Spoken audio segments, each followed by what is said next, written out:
என்னை சிநேகிக்கிறவர்களை நான் சிநேகிக்கிறேன், அதிகாலையில் என்னை தேடுகிறவர்கள் என்னை கண்டடைவார். அப்படியே கண்களை மூடுவோமா? ஆண்டவருடைய சமூகத்தில் வந்திருக்கிறோம். 4வது வாரம். தேவன் நம்மோடு பேசுவாராக. தேவனுடைய வார்த்தை நம்மத்திலே கடந்து வருவதாக. நம்ம எல்லாரும் நிறைய வார்த்தைகள் நமக்கு முன்பாய் வந்து கொண்டே இருக்கும். வந்த வார்த்தைகள் இருக்கும். ஆனால் அநேக வார்த்தைகள் நம்மை ஊக்கப்படுத்தியிருக்கும், அநேக வார்த்தைகள் நம்மை உற்சாகப்படுத்தியிருக்கும். ஆனாலும் ஒரு சில வார்த்தைகள் நம்மளை உடைத்தும் வைத்திருக்கும், நம்மளை வேதனைப்படுத்தியும் இருக்கும். இந்த வார்த்தை என்னை வேதனைப்படுத்தினது என்று சொல்லி நம்ம கலங்கி இருக்கலாம். ஆண்டவர் சொல்றாரு, தேவனுடைய வார்த்தை ஒரு அற்புதத்தை நடத்தும். ஒரு வார்த்தை சொல்லும் கர்த்தாவே என்று சொல்லுகிறதை போல நம்ம இன்னைக்கு கேட்பாண்டவர், உங்க வார்த்தை எங்க வேதனையை மாற்றும், எங்க கண்ணீரை துடைக்கும், எங்க கவலைகளை மாற்றும், எங்களுடைய போராட்டங்களை மாற்றும், எங்க குடும்பத்துக்கிற குழப்பங்களை மாற்றும். நீங்க பேசுங்க, நாங்க கேட்கிறோம். நீங்க பேசுங்க, நாங்க கேட்கிறோம். என்னை மறைத்து அதுக்கு முன்பா என்னை வெளிப்படுத்தும். உங்க நாமம் மகிமைப்படட்டாண்டவர், நீர் வெளிப்பட வேண்டும் என்று சொல்லி ஜெபிக்கிறோம். ஆண்டவரே, என்னை மறைத்துக் கொள்ளுங்க, உங்க நாமம் வெளிப்படட்டும். என்னுடைய ஆவி, ஆத்துமா, சரீரம், என் உச்சந்தலை முதல் உள்ளங்கால் வரை உடைய கரத்தில் ஒப்பு கொடுக்கிறேன். நீர் என்னை சுத்தப்படுத்தி பயன்படுத்த வேண்டும் என்று சொல்லி ஜெபிக்கிறோம். இன்றைக்கு தேவையான எங்களுக்கு ஏற்ற வார்த்தையை, ஜனங்களுக்கு ஏற்ற வார்த்தையை, இதை பார்த்து கொண்டு இருக்கிற ஒவ்வொரு குடும்பத்துக்கு ஏற்ற வார்த்தையா நீர் தந்தரல வேண்டும் என்று சொல்லி ஜெபிக்கிறோம். நாமம் மகிமைப்படட்டும். இயேசுவின் இன்ப நாமத்தில் ஜெபிக்கிறோம் அன்பின் நல்ல தகப்பனே. ஆமென், ஆமென். அல்லேலூயா. கர்த்தர் நல்லவர். நம்ம இம்மட்டும் நடத்தி இந்த 4வது வாரத்தையும் பார்க்கிற ஒரு பெரிய கிருபை கர்த்தர் கொடுத்திருக்கிறார். அல்லேலூயா. 23ஆம் தேதி இந்த நாட்களை பார்க்க கர்த்தர் நமக்கு கிருபை பாராட்டி இருக்கிறார். கர்த்தர் நல்லவர். அடுத்த வாரம் பார்த்து இந்த மாதத்துடைய கடைசி நாளா இருக்கும். இந்த மாதத்துடைய கடைசி 30வது நாளா இருக்கு. எவ்வளவு ஓட்டங்கள் ஓடிக்கும். 6 மாசத்தை முடிக்க போறோம். ஒரு அரை ஆண்டை என்ன செய்ய போறோம்? முடிக்க போறோம். நாட்கள் ஓடிக்கொண்டு இருக்கிறது, காலங்கள் ஓடிக்கொண்டு இருக்கிறது. ஆனா கர்த்தர் நம்மோடு கூட இருக்கிறார். அல்லேலூயா. இன்னைக்கும் ஆண்டவர் நம்மோடு கூட பேசுகிற ஒரு காரியம் என்னன்னா, அதிகாலையில் தேடினால் அவரை கண்டடைய முடியும். அவரை என்ன செய்ய முடியும்? இப்ப நம்ம 3 வாரமா பார்த்துட்டு உலக சிநேகம், ஆண்டோடைய சிநேகம். உலக சிநேகம், ஆண்டோடைய சிநேகம். எது உலக சிநேகம், எது ஆண்டோடைய சிநேகம் என்ன செஞ்சிருப்போம்? புரிஞ்சிருப்போம் இல்லைங்களா? புரிஞ்சிச்சா இல்லையா? சரி, புரிஞ்சிச்சுன்னா சரி, புரியலன்னா கஷ்டம்தான். இன்னொரு முறை அந்த செய்தின்னு சொல்ல முடியாது, சொல்ல முடியாது. அதை நீங்க தான் புரிஞ்சுக்கணும். அல்லேலூயா. இந்த வாரம் அதே பகுதியிலிருந்து கர்த்தர் சொல்கிறார், அதிகாலையில் என்னை தேடுகிறவர்கள் கண்டடைவார்கள். இப்ப அதிகாலையில தேடினா யாரை தேடணும்ன்றாரு? தேவனை தேட சொல்றாரு. அதிகாலையில் யாரை தேட சொல்றாரு? தேவனை. இன்னைக்கு அதிகாலையில தேவ கரத்துல வந்திருக்கிறோம். இன்னைக்கு அநேக நேரத்துல தேவ சமூகத்துல வந்திருக்கிறோம். அநேக நேரங்களில தேவ கரம் நம்மோடு கூட இருக்குது. ஆனா அதிகாலையில தேடுகிறோமா? அதுதான் கேள்வி. அதிகாலையில தேடுகிறோமா அப்படின்றதுதான் ஒரு கேள்வி. அதிகாலையில நம்ம யாரை தேடணும்னா தேவனை என்ன செய்யணுமா? அப்படி தேடினா என்ன செய்வோமா? கண்டடைவோம். என்ன செய்வோம்? கண்டடை. ஏன் அதிகாலையில கர்த்தர் தேட சொன்னார் சொல்லுங்க. ஏன் 12 மணிக்கு எந்திரிக்கலாம், 10 மணிக்கு எந்திரிக்கலாம்? எங்க பஸ், நாங்க வேலைக்கு போகணும். 9 மணிக்கு வேலைக்கு போகணும். 10 மணிக்கு என்ன செய்யணும்? அதிகாலையில ஏன் தேடணும்னு சொல்லுங்களேன். புதிய நாள், ஃப்ரெஷ்ஷா இருக்கும், சிந்திக்க மாட்டோம். Very good. அப்புறம் சொல்லுங்களேன். முதலாவது என்னுடைய முகத்தை பார்க்கணும். அடுத்தது ஏன் அதிகாலையில தேடணும்? நைட் எல்லாம் பிரச்சனையோடு வேதனையோடு படுத்திருக்கலாம். நான் காலையில எழும்பின உடனே நமக்கு ஒரு புதிய நாளை பார்க்கறத உடனே ஒரு புதிய சந்தோஷம் என்ன செஞ்சிடும்? வந்துடும். அந்த நேரத்துல அந்த இடத்துல தேவனை நோக்கி பார்க்கும்போது ஒரு பெரிய அற்புதம் நமக்கு நடக்கும். அல்லேலூயா. சரி, ஏன் தேவனை தேடணும்? மனுஷனை தேடலாமே. ஏங்க தேவனை தேடணும்? அவரை தேடிதான் வந்திருக்கோம். அவர் தான் நம்மளை தேடி வந்த தெய்வம். இந்த உலகத்துல எந்த மனுஷனும் தேடல, எந்த ஜனமும் நம்மளை தேடல. ஆண்டவர் தான் நம்மளை தேடி வந்திருக்கிறார். அல்லேலூயா. அவர் தான் நம்மளை தேடுறதுனால நாம் அவரை என்ன செய்யணும்? தேடணும். அப்படி செஞ்சா நாம் என்ன செய்வோமா? தேவனை கண்டடைய முடியும். தேவனை கண்டடைய முடியும். அப்ப அதிகாலையில தேடணும், தேவனை தேடணும். அவரை கண்டடைய வேண்டிய நேரத்துல என்ன செய்யணுங்க? தேடணும். அல்லேலூயா. அப்ப அதிகாலையில தேவனை தேடின பிள்ளைகள் அநேகர் இருந்திருக்கிறாங்க. வாழ்க்கையில கர்த்தர் ஆசீர்வாதத்தை கொடுத்திருக்கிறார். அல்லேலூயா.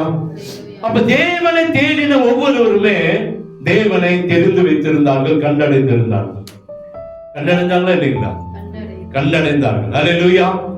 அப்ப அதிகாலையில யாரெல்லாம் தேடினா அது என்ன காரியங்கள் நடந்ததுன்னு சொல்லிதான் ஒரு சில காரியங்களை இன்னைக்கு நம்ம பார்க்க போறோம். எடுத்து வாசிங்க. ஆதியாகமம் புத்தகம் 22:3. ஆதியாகமம் புத்தகம் 22. கொஞ்சம் வசனங்கள் இருக்கிறது, அது கொஞ்சம் மனமண்ணு எடுத்துட்டோமா? ஆபிரகாம் அதிகாலையில் எழுந்து கழுதின் மேல் சேணம் கட்டி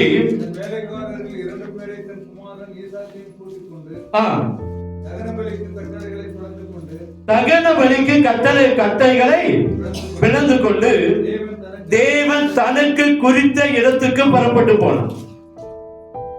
அதிகாலை நேரம் ஆபிரகாமை குறித்து பார்க்கிற ஆண்டவர் ஆபிரகாமை அழைத்தார். 75 வயதில் அவனுக்கு ஒரு வாக்குத்தத்தத்தை கர்த்தர் கொடுத்தார். கர்த்தர் அவனோடு கூட இருந்தார். 99 வயசுல மீண்டும் அந்த வாக்குத்தத்தத்தை நினைவுபடுத்தினார். சொல்லு, இங்க இருக்கிற எந்த மனுஷனும் உனக்கு உன்னுடைய வித்து அல்ல, உனக்கு காரியங்களை செய்ய மாட்டான். உன்னுடைய வயிற்றுல பிறக்கிற ஈசாக்கு தான் உனக்கு புத்திரனாய் இருப்பான். அழக சொல்லிட்டார்.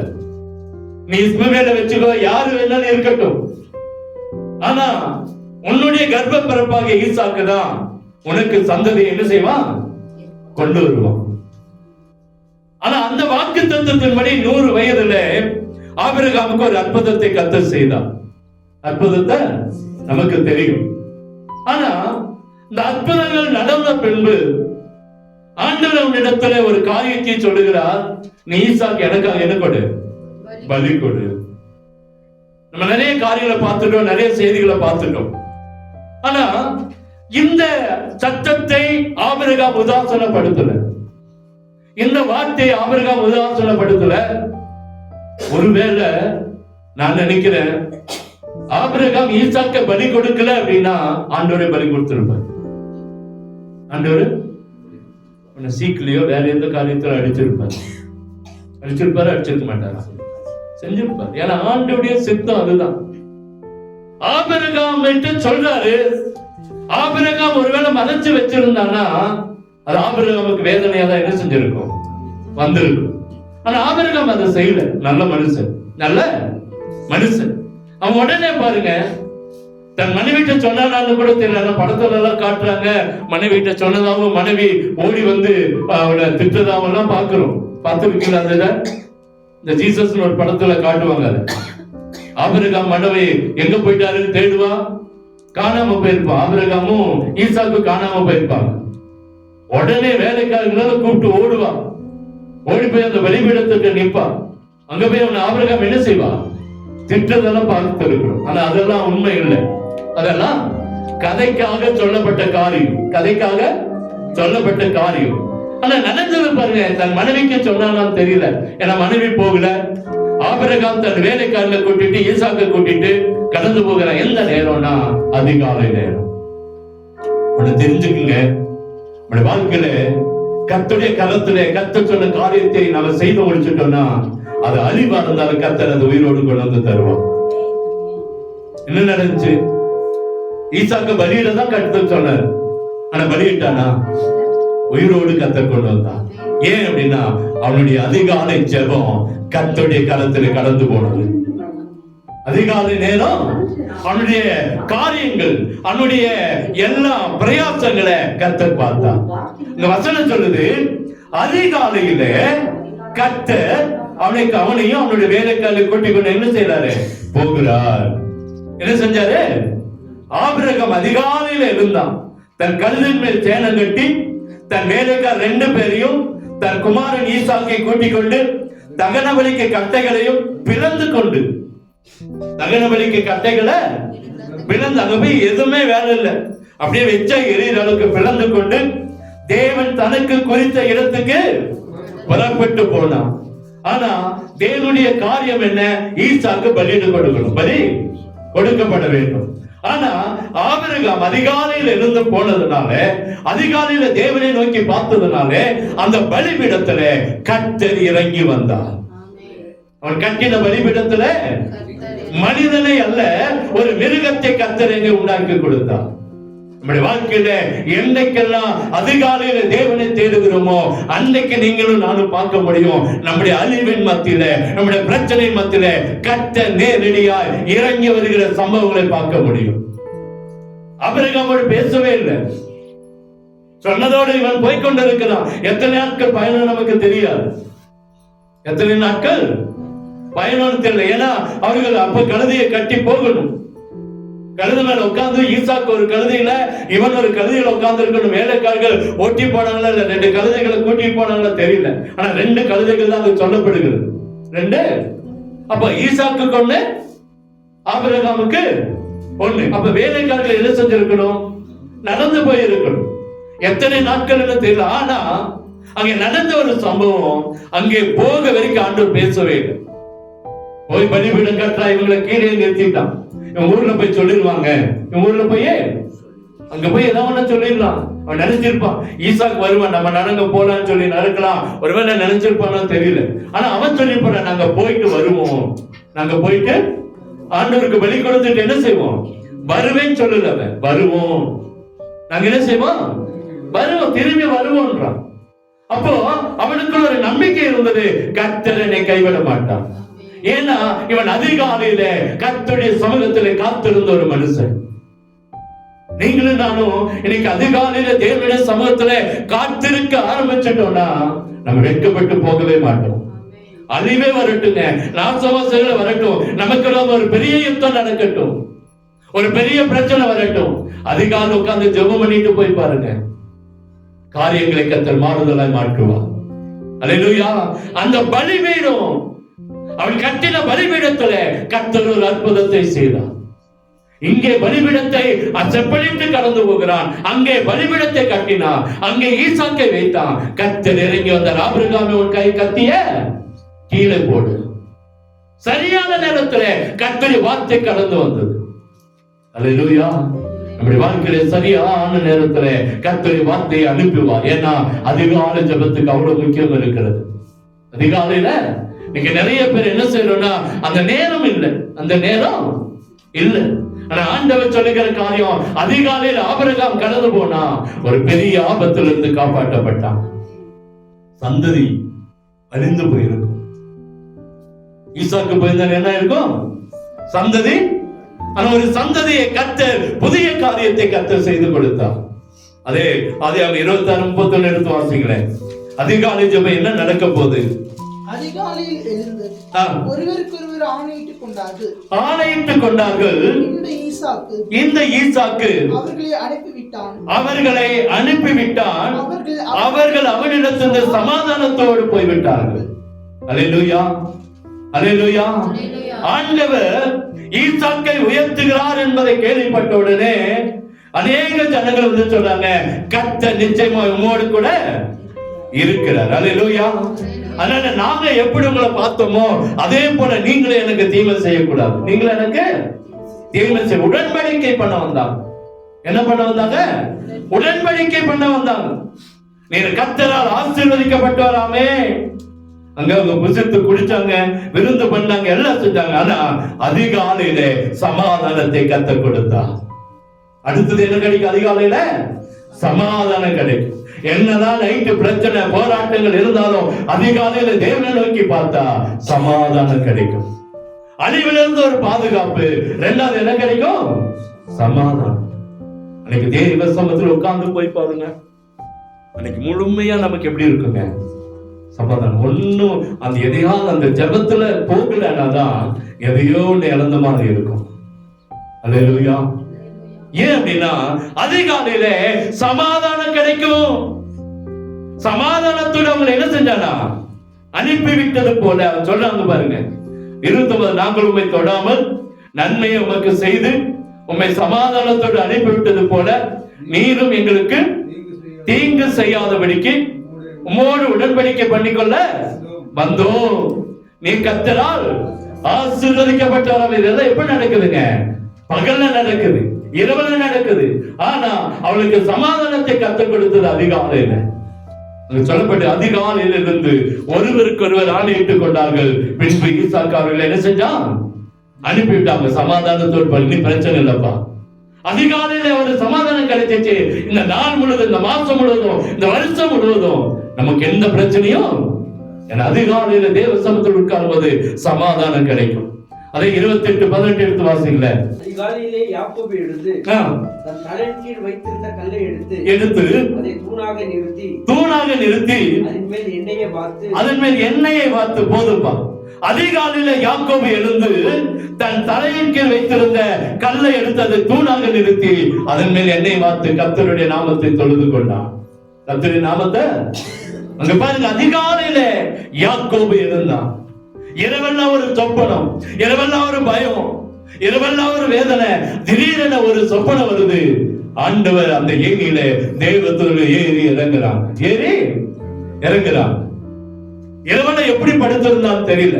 பயத்தோடு இருந்தானா, நடுக்கத்தோடு இருந்தானா தெரியல. புதிய இடம், புதிய ஒரு வனாந்தரம். ஆனா அதிகாலையில கர்த்தர் ஒரு வாக்கு தத்துவத்தை கர்த்தர் கொடுக்கிறார். அல்லேலூயா. இதை செய்த பின்புதான் சொல்றாரு, நீ போகிற இடத்துல இருந்த நான் போகிற இந்த வழியில என்னை காப்பாற்றி உண்ண ஆகாரமும் ஒழுக்க வசூல் எனக்கு தந்துன்னு சொல்றான். கீழே கர்த்தர் எல்லாவற்றிலும் அவனுக்கு தசபாகத்தை கர்த்தருக்கு என்று வைத்தான் என்று சொல்லி பார்க்கிறோம். அப்ப அதிகாலையில தேவனோடு கூட ஒரு பொருத்தனை பண்ணுகிற ஒரு பாக்கியத்தை கர்த்தர் வைத்தார். என்ன வைத்தாரு? ஒரு பொருத்தனை.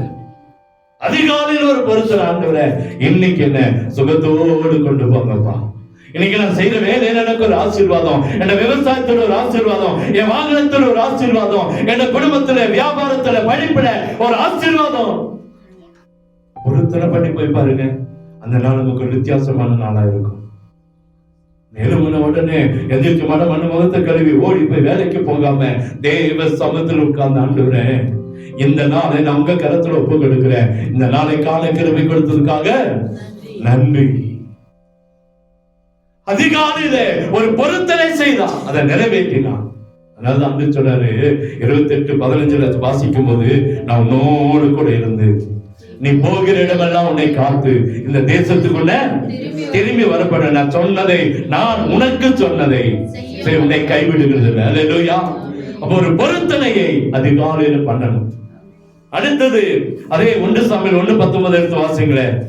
1 சாமுவேல் அதிகாலையில் நடக்கிற சம்பவங்கள். 1 சாமுவேல் 1:19.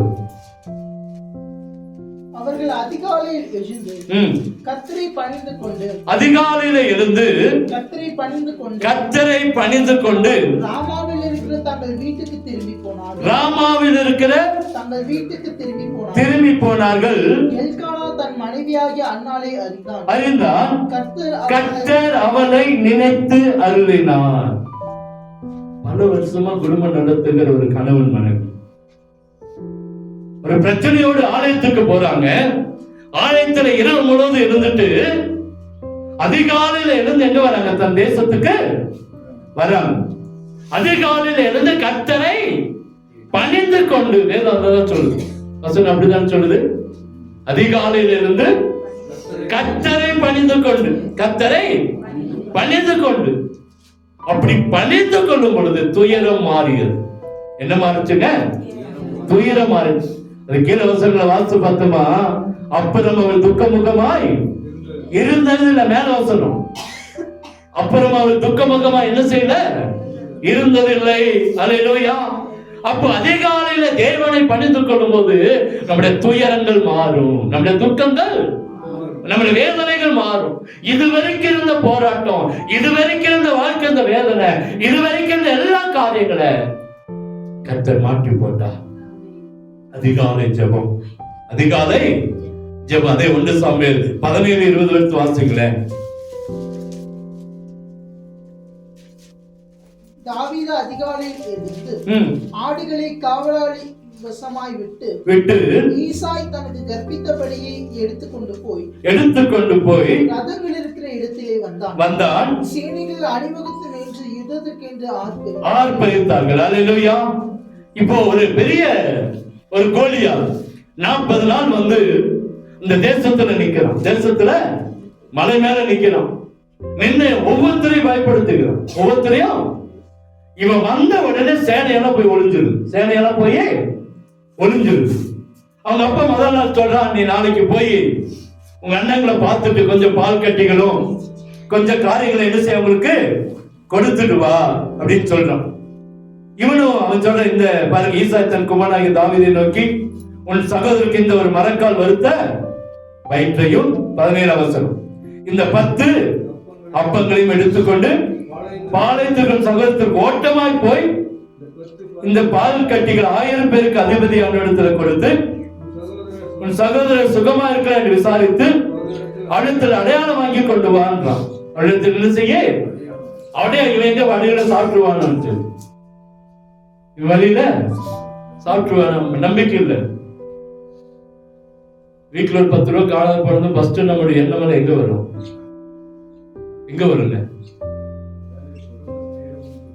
பசங்க மேலதான் கண்ணு போகும். அப்படிதானே? எடுத்தியா? நீ எடுத்தியா? அந்த எடுத்தது வேற ஆளா இருக்கும். நைட்டு பாக்கெட்டை செக் பண்ணது வேற ஆளா இருக்கும். நமக்கு தெரியாதுன்னு நினைச்சிட்டு பாக்கெட்டை செக் பண்ணது யாரா இருக்கும்? வேற ஆளா இருக்கும். ஆனா நம்முடைய எண்ணம் எங்க போயிடும்? பசங்க மேல போகும். அப்படிதானே? இந்த ஈசாய்க்கு அப்படிதான் ஒரு எண்ணம் போல. அவன் 3 பேரும் சீத்தாங்கம் போட இப்படி வச்சு சிரிக்கிறாங்க. எப்படி பாஸ்டுக்கு தெரிஞ்சிச்சு? பாஸ்டுக்கு எப்படி இதெல்லாம் தெரிஞ்சிச்சு? சரி, பரவாயில்ல, எப்படியோ தெரிஞ்சுட்டோம் வைங்க. சரி, இப்ப என்ன சொல்றாங்கன்னா, இவன் 3 பேரும் யுத்தத்துல இருக்கிறான், ராணுவத்துல இருக்கிறான், பலசாலிங்க. ஆனா 3 பேரும் பயந்துட்டு ஒளிஞ்சிட்டு இருக்கான். 3 பேர் பயந்து ஒளிஞ்சிருக்கு. ஆனா தாவீது பாருங்க, ரொம்ப ஞானமா அதிகாலையில் இருந்து அங்கே போக ஆரம்பிச்சான். எங்க போனா? ஆடுகளை காவலாளி வசமா விட்டான். அவன் கேட்கிறான், இந்த கொஞ்சம் ஆட்டை எங்க விட்டுட்டு? ஆனா அவன் பொறுப்புள்ள பையன். அவன் அப்படியே கொண்டு போய் எங்கேயோ விட்டுட்டு எல்லாம் போகல, கட்டிட்டு எல்லாம் போகல. அழகா வேலைக்கார காவலாளியிட்ட கொடுக்கிறான்.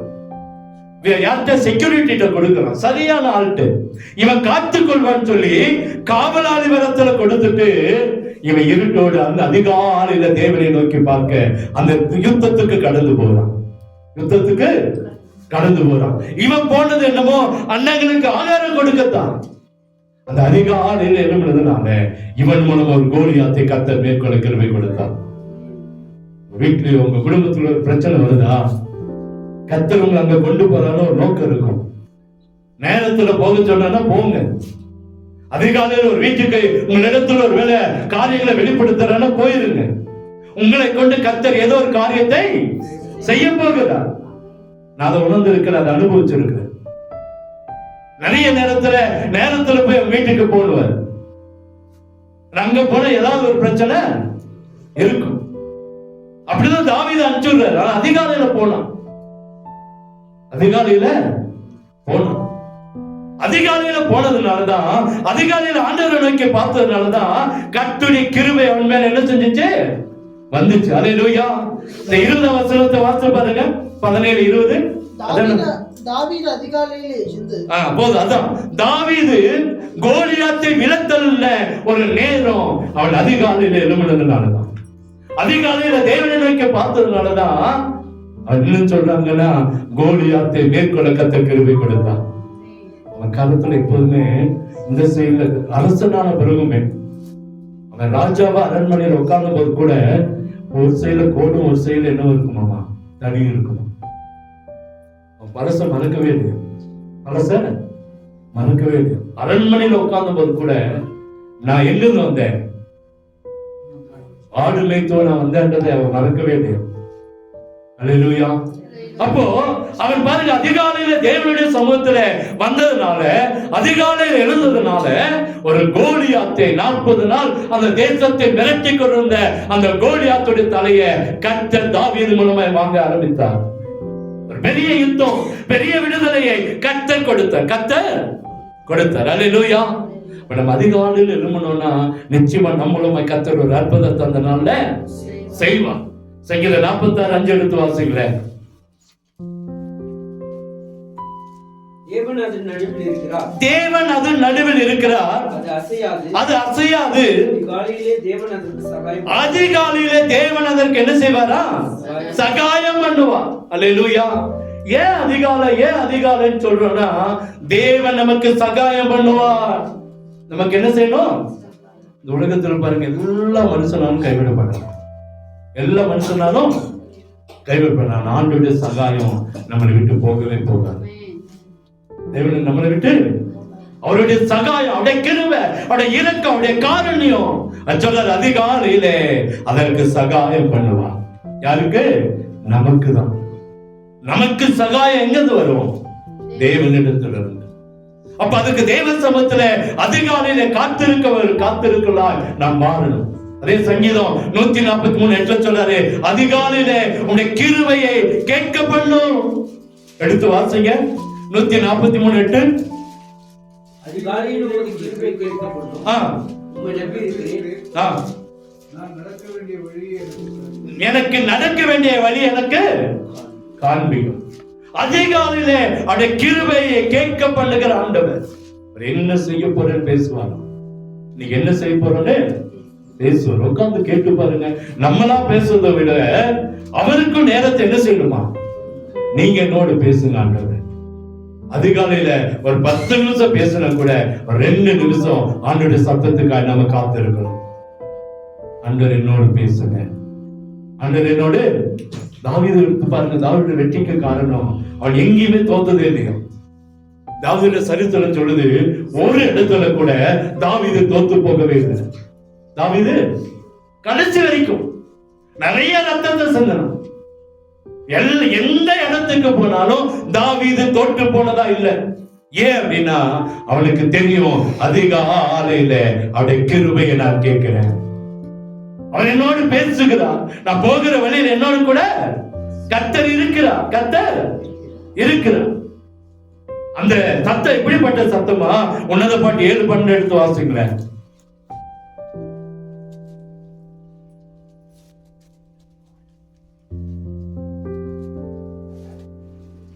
உன்னத பாட்டு. அதிகாலையிலே திராட்சை தோட்டங்களுக்கு போவோம். திராட்சை தோட்ட கொடி துளிர்த்து அதன் பூ மலரும் என்றும், மாதுளம் செடி பூ பூக்கும் என்றும் பார்ப்போம். அங்கே என் தேசத்திலே நேசத்தின் உச்சிதங்களை நமக்கு தருவார். அல்லேலூயா. அதிகாலையில் என்ன கொடுப்பாரா? தேசத்தில் இருக்கிற உச்சிதமானது. எப்படிப்பட்டது? உச்சிதமானது என்னங்க? ஆமா, ஃப்ரெஷ்ஷா இருக்கும். கர்த்தர் நமக்கு கொடுக்கிற ஆசீர்வாதம் எப்படி இருக்கும்? ஃப்ரெஷ்ஷா இருக்கும். இன்னைக்கு இங்க கொடுக்கிற ஒரு மேரி பிஸ்கட் கூட ஒரிஜினல் கிடையாது. தமிழ்நாட்டில் இருக்கிறது எதுவும் இல்ல தெரியுமா? ஒரு மேரி பிஸ்கட் கூட என்னல்ல, முதல் குவாலிட்டி இல்லை. இதெல்லாம் வெளியே போயிடும்.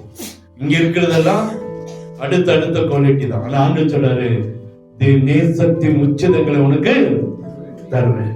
அதிகாலையில தேவனை தேடும் போது இந்த உலகத்திலே கிடைக்காத, உலகத்தால கொடுக்கப்படாத, மனுஷனால கொடுக்கப்படாத உச்சிதமான ஆசீர்வாதத்தை, உச்சிதமான நன்மையை கர்த்தர் நமக்கு தருவான். கர்த்தர் நமக்கு தருவான். எப்பெல்லாம் நம்ம தேவ சமூகத்துல காத்திருக்கிறோம் வேணா பாருங்க, எந்த மனுஷத்துல இல்லாத ஆசீர்வாதத்தை கர்த்தர் நம்முடைய வீடுகளில் இருக்க பண்ணுவான். ஆச்சரியப்படுற அளவுக்கு கர்த்தர் செய்வான். ஆச்சரியப்படுற அளவுக்கு கர்த்தர் வீட்டுக்குள்ள போனாலே தெரியும், அந்த மனுஷ வீட்டுல இல்ல, ஆனா இந்த மனுஷ வீட்டுல, கர்த்தருடைய மனுஷ வீட்டுல கர்த்தர் வைத்திருப்பான். நேசத்தின் உச்சிதங்களை நமக்கு என்ன செய்வாரா? தருவார். அல்லேலூயா. அப்ப ஆண்டவருடைய சமூகத்துல வந்திருக்கிறோம், நம்ம ஆண்டவருடைய கரத்துல வந்திருக்கிறோம் அப்படின்னா நம்ம ஆசீர்வதிக்கப்படணும். என்ன செய்யணும்? ஆசீர்வதிக்கப்படணுமா வேண்டாம்? போன வருஷம் பார்த்த அதே வீடு, போன வருஷம் பார்த்த அதே மேட்டு, போன வருஷம் பார்த்த அந்த சோபா இன்னைக்கு உடைஞ்சு போய், போன வருஷம் பார்த்த சேர் கட்டி வச்சு எப்படி இருக்குங்க? அது ஆசீர்வாதமா? அது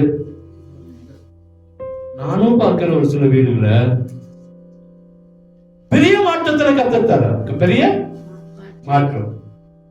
ஆனா இன்னைக்கு ஒரு சில வீடுகள் அதே நிலைமையில தான் இருக்கிறாங்க, அதே நிலைமையில தான் இருக்கிறாங்க. அப்ப இது எதை குறிக்கிறது அப்படின்னா, அதிகாலையில தேவன் என்ன செய்யல? தேடு. அவங்க வாயாலே சொல்றாங்க, அவங்க தேவனை தேடி ரொம்ப நாள் ஆச்சு, தேவனை ஆராதித்து ரொம்ப நாள் ஆச்சு. அவர் ஐயா போன மாதத்துல நாங்க போய் சந்திச்சோம். சொல்றாரு, யானை ஒரு மேட்ல இருந்து துரத்தி வீசிட்டான் அவரை. இது வரைக்கும் படுத்ததா யாருமே இல்லை, அப்படிதானே? 10ஆம் மந்திரம் இங்கே வீசிச்சான், அவர் கீழே போய் விழுந்துட்டார். விழுந்து யானை கால் எதிர படுத்திருக்காராம். அடுத்த கால் எங்க வைக்கணும்? அவருடைய சரீரத்துல வைக்கணும். இயேசுவேன்னு கூப்பிட்டாராம். அந்த யானை அவரையே பார்க்கலாம். அப்படியே நின்றுச்சான். நின்று அப்படியே அவரையே பார்த்துட்டு அந்த கண்ணு அவர் பார்க்கிறாரு. அந்த கீழே படுத்திருந்தா எப்படி இருந்திருக்கு அந்த அந்த நிலைமையில அவட்ட அப்படியே எனக்கே அது ஒரு மாதிரி கஷ்டமாயிருச்சு.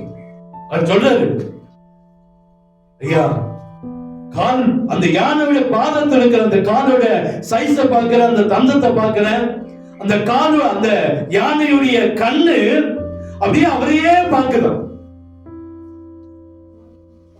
எப்படி இருக்கும் பாருங்க.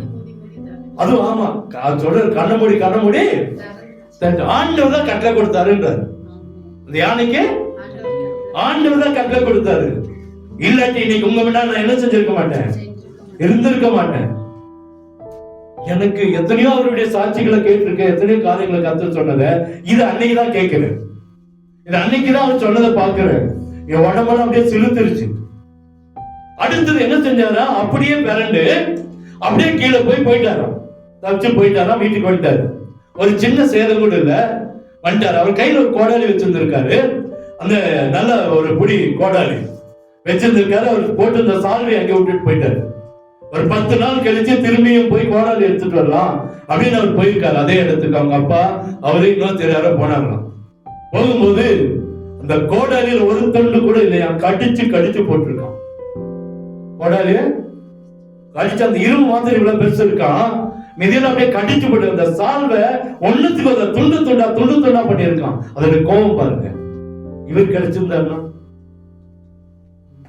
அதிகாலையில நம்ம ஆண்டவரை தேடிட்டா நிச்சயமா இதுதான் நேசத்தின் உச்சிதம். இதுதான் உண்மையான ஆண்டவருடைய உச்சிதமான ஆசீர்வாதம். கேட்ட அவ்வளவு காரியங்கள் அவரு பூசேரியாக்கு என்னென்னமோ காரியங்கள் பண்ணாங்க. ஆண்டவர் தொண்டையில கத்தியை வச்சாரு, பேச முடியாம பண்ணாரு. இப்ப அவனே பயந்துட்டான், ஐயோ இவர்கிட்ட ஒண்ணும் நடக்காது. ஏன்னா ஆண்டவர் அவரை மறக்கல. அல்லேலூயா. ஏன்னா ஆண்டவருடைய பிள்ளைகளுக்கு, ஆண்டவரை தேடுகிற பிள்ளைகளுக்கு நேசத்தின் உச்சிதம். நேசம் என்று சொன்ன என்னங்க? அன்பு, பாசத்தின் உச்சிதம், தேவனுடைய கிருபையின் உச்சிதத்தை, நன்மைய மேன்மையானத கர்த்தர் நமக்கு தருவார். அல்லேலூயா. நம்ம வீடுகளை கர்த்தர் ஆசீர்வதிப்பார். விவசாயத்துல நேத்து வரைக்கும் பார்க்காத விளைச்சலை கர்த்தர் தருவார். வியாபாரத்துல நேத்து வரைக்கும் பார்க்காத வியாபாரத்தை கர்த்தர் தருவார். படிப்புல நேத்து வரைக்கும் வாங்காத மார்க்க கர்த்தர் தருவார். நம்முடைய வாகனங்களை பொறுப்பெடுப்பா, நம்முடைய ஆசீர்வாதங்களை பொறுப்பெடுப்பா, நம்முடைய சரீரத்தை பொறுப்பெடுப்பா. தேவனை தேடும்போது, அதே அதிகாலையில தேவனை தேடும்போது. சரி, எப்படி தேடணும்? எடுத்து வாசிங்களேன். மார்க் 1:35.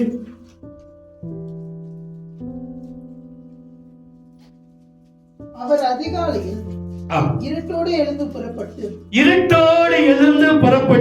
வனாந்திரமான ஓர் இடத்திற்கு போய் அங்கே ஜெபம் பண்ணினார். அல்லேலூயா. நம்ம யாருடைய ரோல் மாடல் நம்ம பார்க்கிறோங்க? இயேசு கிறிஸ்து தான் நம்முடைய ரோல் மாடல். நடிகனா, கிரிக்கெட் வீரரா எல்லாம் இருந்தாலும் நம்முடைய ரோல் மாடல் யார் தான்? தேவாதி தேவன், ராஜாதி ராஜா இயேசு கிறிஸ்து தான். அவரே அதிகாலையில் எழுந்து ஜெபித்து இருக்கிறார். அதனாலதான் அதிகாலையில் எழுப்புங்க. மேல இத்தனை ஆசீர்வாதங்களை பார்க்க காரணம் என்னன்னா, தேவன் அதிகாலையில் என்ன செஞ்சிருக்கிறாருங்க? ஜெபம் செய்தார். அதே மார்க் 16:9 அதிகாலையில் அவர் தரிசனமானார். அதிகாலையில எடுத்து வாசிங்க 16:9, மார்க் 16:9. வாரத்தின் முதலாம் நாள் அதிகாலையில் இயேசு எழுந்திருந்த பின்பு மகதலேனா மரியாளுக்கு முதல் தரிசனம். ஏன்னா அதிகாலையில இருட்டோடு எழுந்து தேவனை தேடி போனான். நீங்களும் நானும் தேவனை தேடி போனா நிச்சயமாய் கர்த்தர் நமக்கு தரிசனமாகுவார். மரியாதை குறித்து மாத்தார் மகதலேனா மரியாதை குறித்து சொல்லப்படுது. அதிகாலையில இருட்டோடு எழுந்து தேவ சமூகத்துல கடந்து போனான். அல்லேலூயா. மரியாதைக்கு மாத்திரமல்ல, நமக்கும் அதே வார்த்தைதான். ஆண்களுக்கும் பெண்களுக்கும் வாலிபர்களுக்கும் சிறு பிள்ளைகளுக்கும் அதிகாலையிலே தேவனை தேடுகிறவர்கள் தேவனுக்கு தரிசனத்தை பார்க்க முடியும், தேவனை கண்டறிய முடியும். அல்லேலூயா. எப்படி நம்ம அதிகாலையில எப்படி ஆயத்தமாகணும்? அதே 16:1 வாசிங்க. ஓய்வு நாளான பின்பு மகதலேனா மரியாளும் யாக்கோபின் தாயாகிய மரியாளும் சலோமே என்பவளும் சுகந்த வர்க்கம் என்னும்படி அவைகளை வாங்கிக் கொண்டு வந்து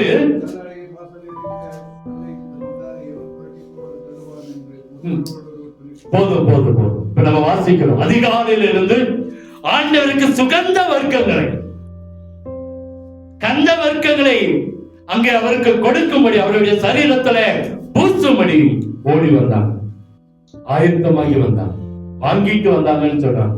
என்ன செஞ்சாங்க? வாங்கிட்டு வந்தாங்க. நீங்க அதே 24 லூக்காலையும் அதே வசனங்களை வாசிக்கலாம். அதே போல யாத்திரை 30:23 30:34 வாசிக்கும் போது அதெல்லாம் நோட் பண்ணி வைங்க. அங்கே அவர்கள் அந்த கந்த வர்க்கத்தை ஆண்டவருக்கு செலுத்த வந்தாங்க. வாசனை திரவியங்கள், வாசனை திரவியங்கள். இதை குறித்து அங்கே கந்த வர்க்கம் அப்படின்னு சொல்லி பார்த்தீங்கன்னா சுத்த வெள்ளை போலும். யாத்திரை 30:34 வாசிக்கலாம். சுத்த வெள்ளை போலும் பரிசுத்தத்தை குறிக்கிறது. எதை குறிக்கிறது? பரிசுத்தத்தை. குங்குலியம் அல்பான் பிசின் அப்படின்னு போடப்பட்டிருக்கும். ஒரு அர்ப்பணிப்பு குறிக்கிறது. ஒரு என்ன செய்த குங்குலியம் துதிக்கு அங்கே ஓமையா சொல்லப்படுகிறது. அல்பான் பிசின் அது இந்த அர்ப்பணிப்புக்கு ஒப்பிட்டு சொல்லப்படுகிறது. இந்த மூன்று கலந்துதான் நான்காவதாக கர்த்தருக்கு அவர்கள் கந்த வர்க்கம் இட வந்தாங்க. எது? குங்குலியம், சுத்த வெள்ளை போலம், குங்குலியம், அல்பான் பிசின். இந்த மூணு கலந்த ஒரு கலவையை தான் ஆண்டவருக்கு பலி கொடுக்க, ஆண்டவருக்கு ஆண்டவருடைய சரீரத்துல பூச வந்தாங்க. இது எதை குறிக்கிறது? பரிசுத்தத்தையும் துதியையும் அர்ப்பணிப்பையும் சேர்ந்த ஒரு கலவையாய் ஆண்டவருடைய சமூகத்தில், ஆண்டவருடைய பாதத்துல, ஆண்டவருடைய சரீரத்துக்கு பூசினார்கள் என்று சொல்லப்படுகிறது. அல்லேலூயா. இந்த குங்குலியம் என்பது ஒரு சால் மரம். இன்னைக்கெல்லாம் இந்த சால் மரத்துல தொட்டு செய்யணும், சால் மரத்துல என்ன செய்யணும்னு சொல்றாங்க. செய்யறாங்களா இல்லையா? கதவு செய்ய சொல்றாங்க, சொல்லுங்க. சால் மரம் ஏன் நல்லதுன்றாங்க? வரியாது. அது ஒரு மருத்துவ குணம் உள்ளது. அது என்னது? மருத்துவ குணம். குங்குலியம் என்பதுதான் அந்த சால் மரம். அன்னைக்கு அதை குங்குலியம் சொன்னாங்க, இன்னைக்கு அதோட பேர் என்னது? அதுதான் இன்னைக்கு சால் மரம் என்றாங்க. இது ஒரு மருத்துவ குணம் கொண்ட வீட்டு உபயோக பொருட்கள் செய்ய வேண்டிய மரம் அது. அநேக கட்டில், மெத்த, மேசை எல்லாம் இந்த சால் மரத்துல செய்யறாங்க. ஏன்னா அது என்னப்பட்டதா? மருத்துவ குணம் உள்ளது. அல்லேலூயா. அதனாலதான் ஆண்டவருக்கு இப்படிப்பட்ட ஒரு கலவையை ஆண்டவருடைய சரீரத்தில் பூச வந்தாங்க. நாமளும் அதிகாலையில் இருட்டோடு எழுந்து பரிசுத்தப்படுத்தி என்ன செய்யணும்? துதித்து ஒரு அர்ப்பணிப்போடு கூட தேவ சமூகத்தில் வரணும். சும்மா எல்லாம் வர்றதில்லை. எந்திரிச்ச உடனே அப்படியே பெட்லயே உட்கார்ந்து ஜெபிக்கிறது அல்ல, அது ஜெபம் அல்ல. எந்திரிச்சு போய் கடமைகளை முடித்து பல்ல விலைக்கு மூஞ்ச கழுவி ஆயத்தமாகி தலையெல்லாம் வாரி அப்படியே என்ன செய்யணும்? வந்து தெய்வ சமூகத்துல அமரன். அதான் அதிகாலையில் ஆயத்தமாகி மோசையை பார்த்து சொன்னார், அதிகாலையில் ஆயத்தமாகி என்னுடைய சமத்துக்கு வா. ஆயத்தம் தேவை. நாங்க அதிகாலையில் ஒரு 6 to 7 மணி வரைக்கும் ஜெபம் இருக்கு. பாஸ்டர் எல்லாம் ஜெபம் பண்ணும். இந்த ஜெபம் ஃபர்ஸ்ட் வீடியோ கால்ல பண்ணிட்டு இருந்தோம். கொஞ்ச நாள் வீடியோ கால் வேணாட்டோம். பயமா இருக்கு. வீடியோ கால்ல பார்த்தா பயமா இருக்கு. ஆயத்தமாகல. அவங்களுடைய தலையும் அவங்களுடைய காரியங்களும் பார்க்கும்போது நமக்கு எப்படி இருக்கு? நான் சொன்னேன், நாளையிலிருந்து இந்த வீடியோ கால்ல யாரும் என்ன செய்ய வேண்டாம், வர வேண்டாம். ஏன்னா ஒரு ஆயத்தம் இல்லாம அநேகர் வர்றதை பார்க்கிறோம். எல்லாருமே அதேதான் இன்னைக்கு. ஆனா இங்கே சொல்றாங்க, அவர்கள் ஆயத்தமாகி தேவ சமத்துல வந்தாங்க. அல்லேலூயா. அவங்க பாருங்க, சுத்த வெள்ளை போட யாத்திரை 30-34 வீட்டுல போய் வாசித்து பாருங்க. அவங்க கொண்டு வந்த காரியம் சுத்த வெள்ளை போடம், பரிசுத்தத்தை குறிக்கிறது. குங்குளியம் துதியை குறிக்கிறது. ஏன்னா அது ஒரு அந்த சால்மரம், அது ஒரு வாசனை திரவியமா இருக்கிறது. அந்த அல்பான் பிசின், அது ஒரு அர்ப்பணிப்பு. இந்த மூன்றும் கலந்துதான் இந்த விஷ்ணு மரத்திலிருந்து எடுக்கிற ஒரு காரியம் தான். இந்த அல்பா அப்படின்னாலே அது அர்ப்பணிப்பு அப்படின்னு சொல்லப்படுகிறார். அர்ப்பணிப்புன்னு அப்ப தேவ சமூகத்துல பரிசுத்தம், துதி, அர்ப்பணிப்பு அதெல்லாம் கலந்த ஒரு மனமா தேவ சமூகத்துல உட்கார்ந்து பாருங்க. மேலே பார்த்த அத்தனை ஆசீர்வாதங்களையும் கர்த்தர் நமக்கு தருவார். கர்த்தர் நமக்கு தருவார். அல்லேலூயா. அங்கே அழிவு மாறும். அங்க ஒரு உத்தரவாதத்தை கர்த்தர் தருவார். ஒரு பொருத்தனை கர்த்தர் தருவார். துயரம் மாறப்பட்டது. ஒரு கோலியாத் விழுந்தான், கர்த்தர் நமக்கு சகாயம் பண்ணினார். அதிகாரியுடைய கிருபை கேட்க பண்ணப்பட்டது. நேசத்தின் உச்சிதங்களை கர்த்தர் நமக்கு தந்தார். அதிகாலையில் ஒரு தரிசனத்தை கர்த்தர் கொடுத்தார். அதிகாலையில ஒரு தரிசனத்தை கர்த்தர் கொடுத்தார். ஆயத்தமாகி காத்திருக்கணும். ஒரே ஒரு சம்பவத்தை சொல்லி நான் முடிச்சேன். சங்கீதம் 97:5 எடுத்து வாசிக்கிறேன்.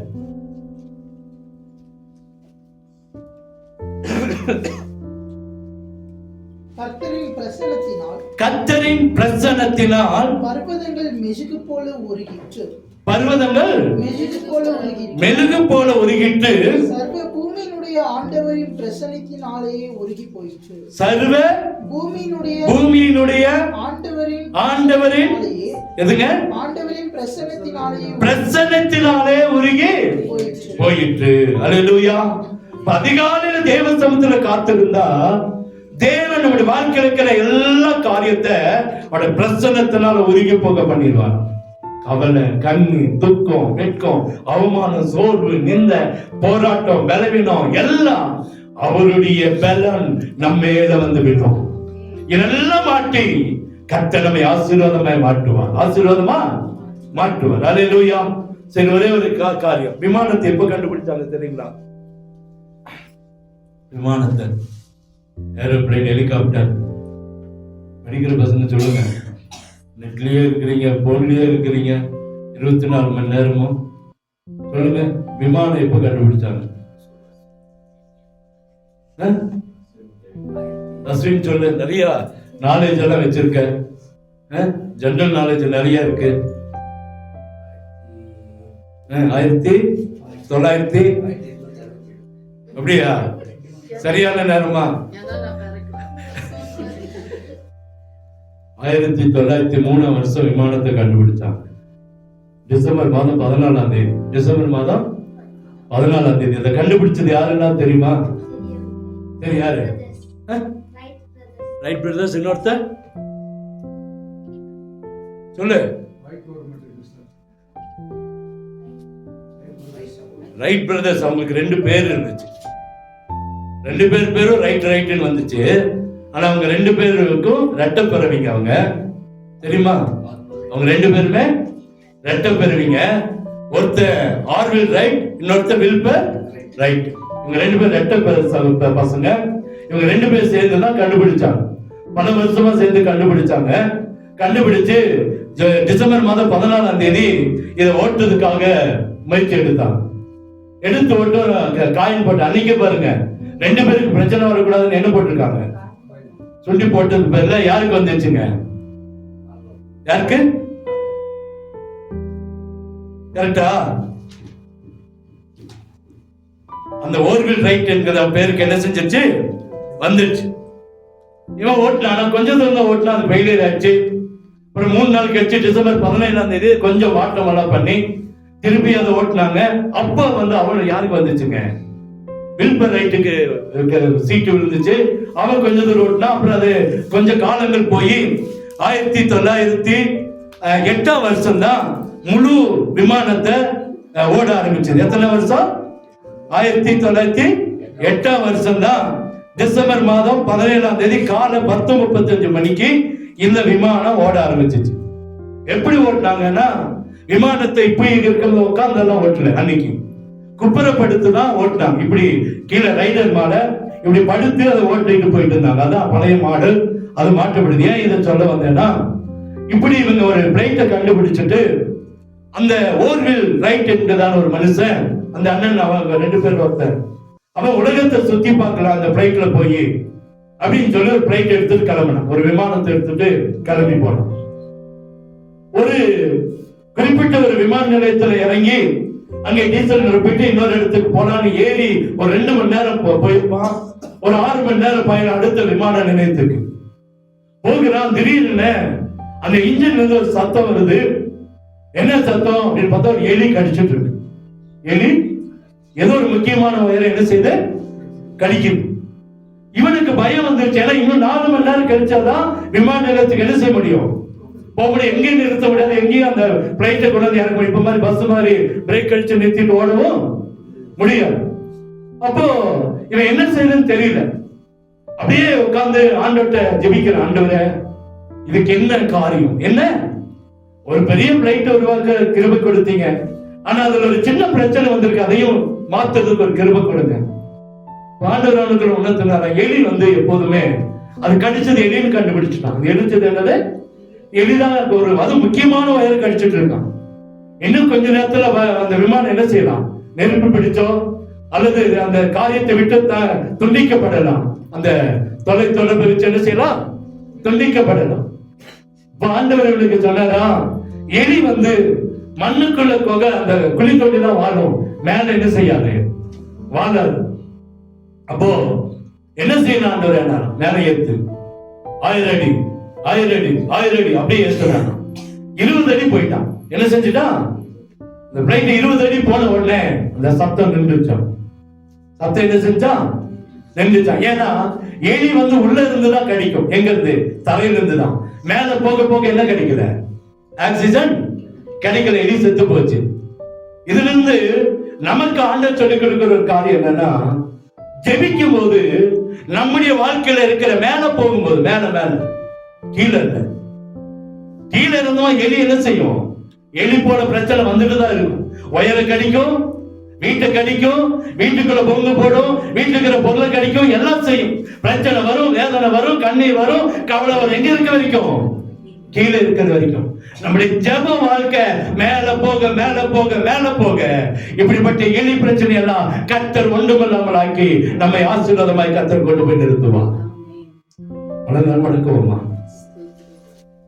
எலியை போல பல பிரச்சனைகள் நம்மளை வேதனைப்படுத்திட்டு இருக்கா, நம்மளை கஷ்டப்படுத்திட்டு இருக்கா. நம்முடைய வாழ்க்கையை கேள்விக்குறியாய் எதையோ ஒன்று கடிச்சு வச்சிருக்கா. நம்ம வாழ முடியாம ஏதோ ஒரு வயர் கடிக்கப்பட்டு இருக்கா. குடும்பத்துல சமாதானம் இல்லாம ஏதோ ஒரு வயர் கடிக்கப்பட்டிருக்கா. விவசாயத்துல விருத்தி இல்ல, வியாபாரத்துல விருத்தி இல்ல, வாகனத்துல விருத்தி இல்ல, குடும்பத்துல ஆசீர்வாதம் இல்ல, ஏதோ ஒரு காரியம் நம்முடைய வாழ்க்கையை வேதனைப்படுத்தி கொண்டிருக்கிறதா.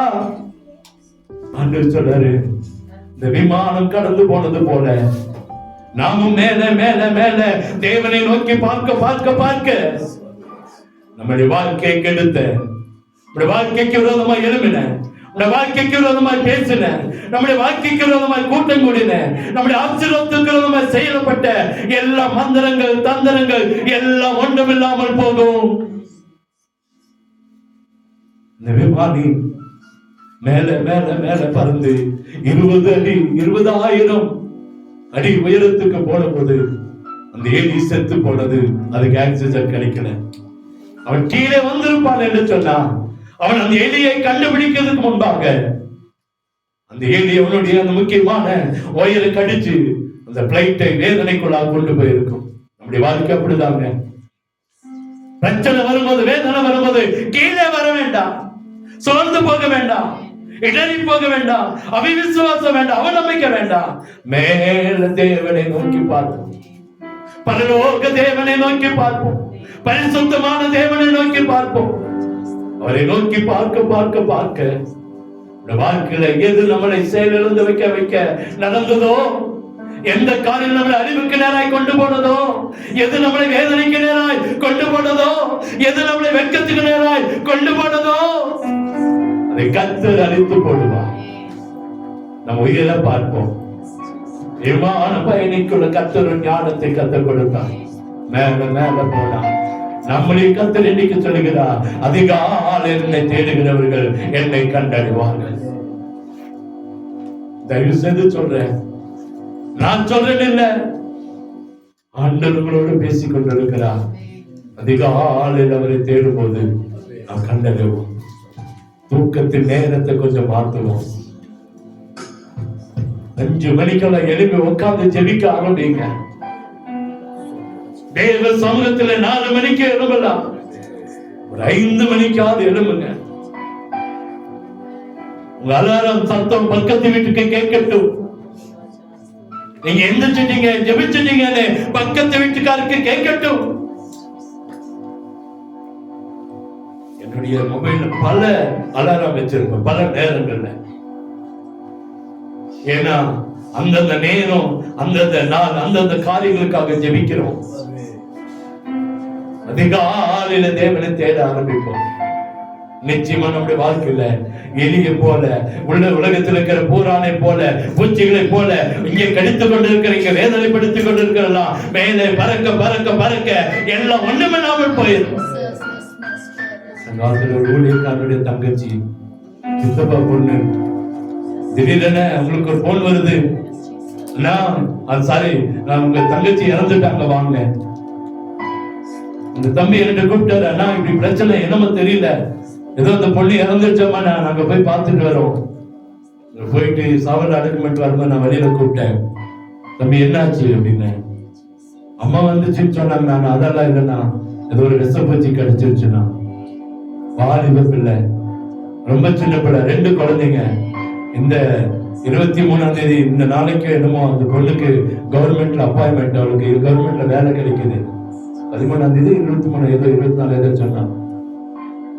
பாருங்க, வாழ்க்கை ஓட்ட முடிந்து போய் கடந்து போன அந்த பிள்ளை.